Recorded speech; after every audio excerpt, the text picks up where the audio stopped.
আচ্ছা, তাহলে আমরা এখন প্রতিধ্বনি রিলেটেড একটা ম্যাথ করব। তোমরা অনেকে প্রতিধ্বনি রিলেটেড ম্যাথে সবসময় একটু কনফিউশনে থাকো। কখনো কখনো দেখা যায় এক গাইডে একরকম করে করেছে, তো আরেক গাইডে অন্যভাবে করেছে। তো আমি দুইটা উপায় দেখাই দিব। এখানে রাজশাহী বোর্ড 2020-এ আসা একটা প্রশ্ন দিয়ে আমি উদাহরণ হিসেবে এই প্রশ্নটা রেখেছি। এই প্রশ্নে বলা হয়েছে যে ঘ নাম্বার প্রশ্নটাই মূলত দেখব আমরা। এ থেকে উৎপন্ন শব্দের জন্য বি অবস্থানে থাকা শ্রোতা প্রতিধ্বনি শুনতে পাবে কি না? আচ্ছা, এটা হচ্ছে এখন দেখা যাচ্ছে এটাতে দুইভাবে করার ওয়ে আছে। আমি দুইভাবেই দেখাবো। আর প্রথম ওয়েটা দেখাই। এখানে গ থেকে তো আমরা পেয়েছি যে শব্দের বেগটা হচ্ছে 349.65। এটা শব্দের বেগ সব জায়গায় সেম থাকবে। শব্দের বেগ এখান থেকে উৎপন্ন হয়েছে, তো এখানে যে এরকম থাকবে বি অবস্থানেও একই বেগই থাকবে। সব জায়গায় শব্দের বেগটা সেম থাকবে, শব্দের বেগ কোনো পরিবর্তন হবে না। তাহলে প্রথম উপায়টা দেখাচ্ছি। আচ্ছা, প্রথম উপায়। আচ্ছা, এখানে শব্দের বেগ আমরা পেয়েছি গ থেকে। এটা অবশ্যই বের করে নিতে হয়, তো এখানে আমি সুবিধার্থে গ হতে লিখে দিচ্ছি। ভি হচ্ছে 349.65। আচ্ছা, তাহলে প্রথম উপায়টার ক্ষেত্রে আমি বলি, প্রথম উপায়টা যেহেতু শব্দের বেগ সব জায়গায় সেম থাকে, এতেও সেম, বিতেও সেম, এবং সব জায়গায় এখানে এই এরিয়ার মধ্যে সব জায়গায় শব্দের বেগ 349.65-ই থাকবে। তাহলে বি অবস্থানে থাকা ব্যক্তিটি প্রতিধ্বনি শুনতে পাবে কিনা? আচ্ছা, প্রতিধ্বনি শুনতে পাওয়ার শর্তটা কি? আমরা জানি কোনো শব্দ আমাদের মস্তিষ্কে স্থায়িত্বকাল হচ্ছে 0.1 সেকেন্ড। 0.1 সেকেন্ড। তাহলে 0.1 সেকেন্ড থেকে যদি বেশি হয়ে যায় তাহলে আমরা ওই শব্দটা শুনতে পাবো। টাইমটা যদি 0.1 সেকেন্ডের কম হয় তাহলে আমরা কোনো প্রতিধ্বনি শুনতে পাবো না।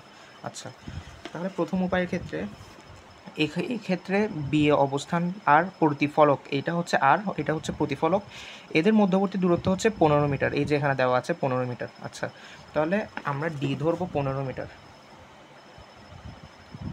এখন যেহেতু শব্দটা এখান থেকে গিয়ে প্রতিফলকে যাবে, এরপর আবার বিতে আসবে, তাহলে আমাদেরকে 15টা 2 দিয়ে গুণ করতে হবে। মানে শব্দটা এখান থেকে গিয়ে প্রতিফলকে যাচ্ছে, তাহলে এটা 15 মিটার অতিক্রম করেছে, এবং আবার প্রতিফলক থেকে যখন বিতে আসবে তখন আরও 15 মিটার অতিক্রম করবে আবার পুনরায়। তাই এই জন্য আমরা এটাকে 15 মিটার, এটাকে 2 দিয়ে গুণ করব। তাহলে সূত্রটা হচ্ছে, প্রতিধ্বনির সূত্র হচ্ছে 2D ইকুয়ালস টু ভিটি। ওই বেগের যে সূত্র আছে সেটাই, এস ইকুয়াল টু ভিটি আছে, আমরা এখানে দূরত্বটা ডি হিসেবে ধরে নিয়েছি। আচ্ছা, এখন প্রথম উপায়ে আমরা টিটা বের করি। টি হচ্ছে 2D ডিভাইডেড বাই ভি, তাহলে 2 ইন্টু 15 ডিভাইডেড বাই 349.65। আমি আবারও বলছি যে শব্দের বেগ কিন্তু সব জায়গায় সেম থাকে। শব্দের বেগ এ অবস্থানে উৎপন্ন হয়েছে বলে বি অবস্থানে অন্যরকম একটা বেগ হয়ে যাবে এমনটা না, বি অবস্থানেও সেম বেগটাই থাকবে। তাহলে এখন ক্যালকুলেশন করি। 349.65। আচ্ছা, 0.0858 সেকেন্ড। আচ্ছা, তাহলে বি অবস্থানে এই বি অবস্থানে যে ব্যক্তিটা আছে ওই ব্যক্তির প্রতিধ্বনি শুনতে পাবে নাকি এটা পরের কথা, কিন্তু বি অবস্থানে শব্দটা প্রতিফলিত হয়ে আসতে 0.0858 সেকেন্ড সময় লাগবে। আচ্ছা, তাহলে শব্দা অনুভূতির যে স্থায়িত্বকাল সেটা হচ্ছে 0.1 সেকেন্ড। আমরা জানি যেহেতু 0.058 এটি 0.1 সেকেন্ড থেকে ছোট, তাই প্রতিধ্বনি শুনতে পাবে না। কেননা আমাদের কোনো একটা শব্দ আমাদের মস্তিষ্কে স্থায়ী, মানে একটা রেস্ট রয়ে যায়। যেমন আমরা কোনো একটা শব্দ করছি, সেটা আমাদের মস্তিষ্কে 0.1 সেকেন্ড পর্যন্ত একটা রেস্ট থেকে যায়। তো যেহেতু এটা 0.058 যেটা 0.1 সেকেন্ড থেকে ছোট, তাই প্রতিধ্বনি শুনতে পাবে না, স্বাভাবিক। এখন আমি দ্বিতীয় একটি উপায় দেখাচ্ছি, যেটা অনেক গাইডে বা অনেক টেস্ট পেপারে করে থাকে, যার কারণেই তোমরা কনফিউশনে পড়ো যে কোন উপায়টা আসলে ব্যবহার করবো। আসলে দুটোই উপায় সঠিক। আজকের পর থেকে আর তোমাদের কনফিউশন হবে না। এখন দ্বিতীয় উপায়টার ক্ষেত্রে আমি বলি, প্রথমে শব্দটা তো এ থেকে উৎপন্ন হয়েছে, তো এ থেকে যখন উৎপন্ন হয়েছে তা এ থেকে বিতে যেতে একটা টাইম লাগবে, 10 মিটার অতিক্রম করবে। প্রথমে শব্দটা 10 মিটার অতিক্রম করে বিতে যাবে, বি ব্যক্তিটা শুনবে ওই শব্দটা, মূল শব্দটাই শুনবে, কোনো প্রতিফলিত শব্দ না। এখান থেকে শব্দটা এদিকে গিয়ে এভাবে আসছে, তাই এ থেকে বিতেও তো প্রথমে যাবে। এ থেকে বিতে যাওয়ার জন্য 10 মিটার দূরত্ব অতিক্রম করবে, তাহলে বি ব্যক্তিটি আগে আগে কী শুনবে, মূল শব্দটা আগে শুনবে, তারপরেই তো প্রতিফলিত হয়ে আবার আরেকটা শব্দ শুনবে। তাহলে আমার এখন দ্বিতীয় উপায়টার ক্ষেত্রে আমি বলবো এ থেকে বিতে যেতে যে টাইমটা লাগবে আবার প্রতিফলিত হয়ে আসতে ওই টাইমটা থেকে বিয়োগ দিতে হবে। প্রতিফলিত হয়ে আসতে যে সময়টা লাগবে এ থেকে আর এগিয়ে এবং বিতে আসতে, সেটি অবশ্যই এ থেকে বিতে যাওয়ার টাইম থেকে অবশ্যই বড় হবে, তাই ওইটা থেকে বিয়োগ দিব। আচ্ছা, আমি অঙ্কটা করলেই বুঝতে পারবে। আমি সুবিধার্থে চিত্রটা এঁকে নিচ্ছি।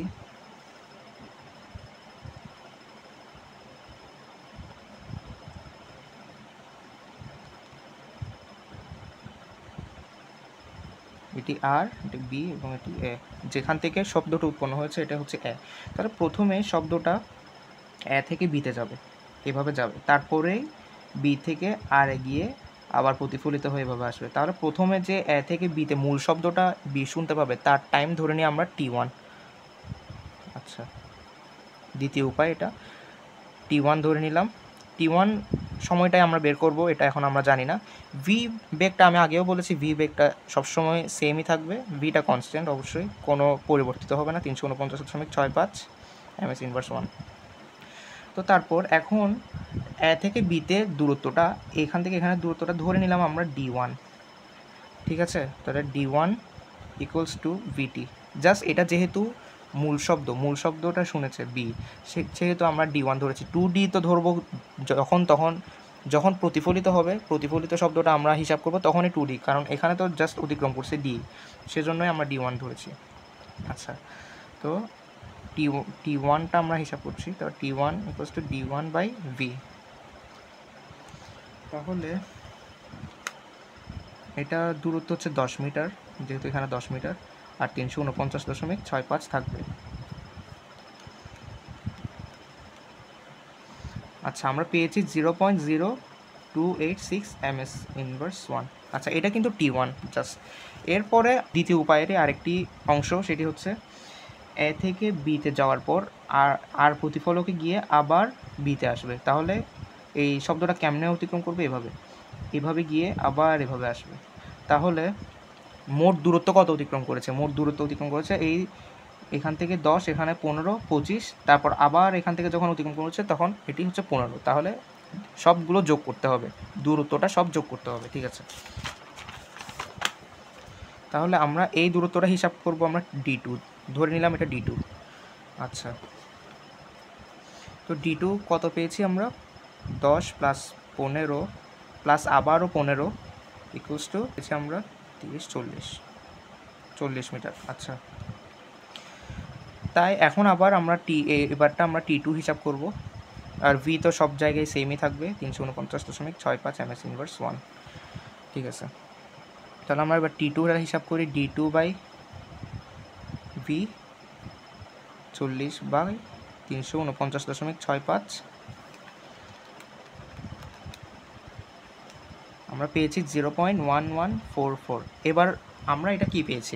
আমরা এটা পেয়েছি এই শব্দটা এ থেকে বিতে গিয়ে আবার আর এ গিয়ে এবং আবার এই 15 মিটার দূরত্ব অতিক্রম করেছে, আর থেকে বিতে এসেছে, এই টাইমটাই আমরা পেয়েছি। সেজন্য আমরা কি করেছি, 10 মিটার, 15 মিটার এবং আবারও 15 মিটার যোগ করেছি দূরত্বর হিসাব করতে। আর ভিটা তো অবশ্যই সব জায়গায় সেমই থাকবে, তো সেহেতু ভি এর মান 349.65। তাহলে এই ক্ষেত্রে আমরা টাইমটা পেয়েছি T2 পেয়েছি আমরা 0.1144 সেকেন্ড।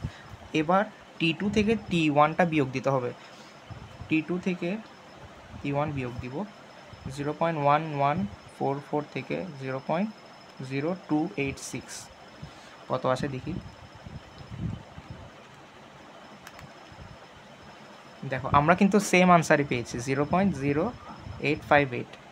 এটা কি হয়েছে, আমরা এই 10 মিটার প্রথমে তো T1টা এ থেকে বিতে যেতে আমরা হিসাব করেছি, তো এখন এই শব্দটার আর পুরো প্রতিফলিত হয়ে আসা শব্দটার পার্থক্যটাই তো এই ব্যক্তিটি শুনবে, কারণ এই ব্যক্তিটি তো একসাথে দুইটি আওয়াজ শুনতে পারবে না। প্রথমে যেহেতু এটা হয়েছে এরপরে লম্বা সময় লেগেছে প্রতিফলিত হয়ে আসতে, তাই লম্বা সময়টা থেকে ছোট সময়টা বিয়োগ দিয়েছি এবং উত্তর আমরা সেমই পেয়েছি। তো এভাবে বলা যায় এটাও 0.058, যা 0.1 সেকেন্ড থেকে ছোট, তাই বলা যায় যে প্রতিধ্বনি এই ব্যক্তিটি শুনতে পারবে না। আশা করি তোমরা পুরো ভিডিওটা বুঝতে পেরেছো এবং আজ থেকে আর কোনো কনফিউশন হবে না। যদি তোমাদের কনফিউশন থাকে তাহলে কমেন্ট বক্সে জানাতে পারো। ধন্যবাদ সবাইকে।